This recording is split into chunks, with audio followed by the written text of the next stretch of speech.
Manipur waba ma'am mayonaringai sida akhoi government employees sing na thengnariba waba sing aduga hojik Manipur thengnariba miyam ge waba sing si yengurakan akhoi government employees sing na hojik khoi seize work strike chathari haiba tare baja hari moina ta lenga ta talib demand sing manungda akhoi gi thangjen met suti ka khibagi order du handoktuna met asibu suti ohenbiu state government na employees sing da piriba dr 18% hapat piba tuna central government ga manana fangan biu amade tabok tai potha bagi sei asi humpu dagi humpuni thoi ta sangdok piu haiba tongan tongan mat demand ma'am si ni moina lenga ga talib si hoji photo lenga na kogi thang suti gi matang si dam natana tai di koi kai gum bofum ta pungdok ta tasin adan leire haibana singba aduga hoji sulep tana tongan tongan government gi department sing da sigum strike sidum chathari haiba tare hoji employees sing sangsi laiba khongjang si kamai yengbe 거기 아이 박사 이따람 옥천이 거 제시 에렉 M2건 MU 거 무기 뭐 하다 거기 머리불기 거기 내가 그 하나 다복도 우리 거기 감바차리 맘 상킬 레이베시 아주 뭐 공정리니 무지 거기 내가 지금 거기 양내 서루니니 거기 내가 서루니 뭐 형들 거기 맞아 내가 자선 도드리버노 로션 그 맞아 거기 아고 자라이도리버노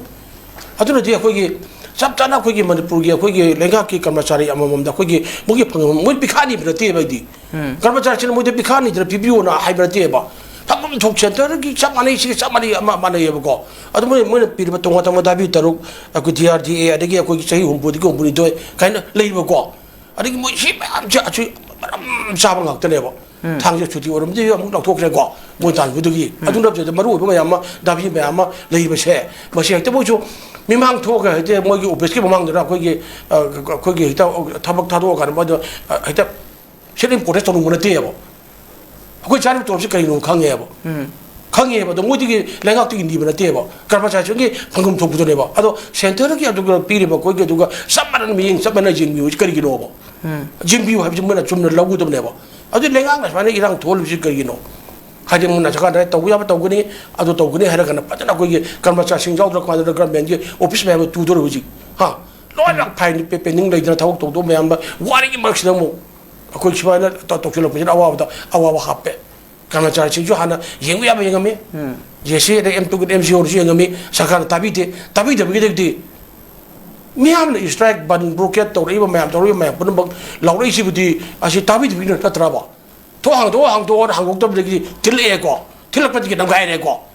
मन जब मीरे खुमकते रहे बा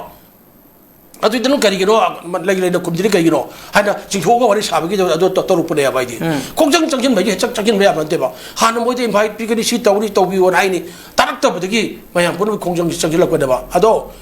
backbone नि जानिन सरुनि लगा की को कोई कर्मचारी सिंग मयाम पुन मक्सिंग लाइदना चिप सेक्रेटरी सुक जकनो नि कर्मचारी नि ने हा नत्रो लोले होग मयाम पुन मक्सिंग नि ने अखोई की कनो सी अखोई की सिमिस्टर होय कनो तो पोतोलो चारी दी इमिलेटरो फंगिस दी हाँ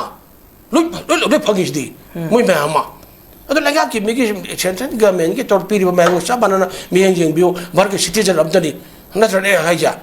कनो की कोई महाराष्ट्र की सिटीजन दुगा अम्मा के मानरों है बा कर्मचारी दुगा अदुगा मानरों है बा याब राबा अदुगी जुनी कोई ना अदुना आई मोइना यांगने सरोनी कोई मोइना गला लगा कि कर्मचारी सिंह तालिबा मोइना सिट प्रोटेस्ट तौर चाहते खुद तौर सिसवा इसलिए तौर इसे कोई ना तो हनबीगनु अदुना कोई यांगने शुरू सोगे चपंग मोय ख्वांग तेकनी फंग तालेगिनी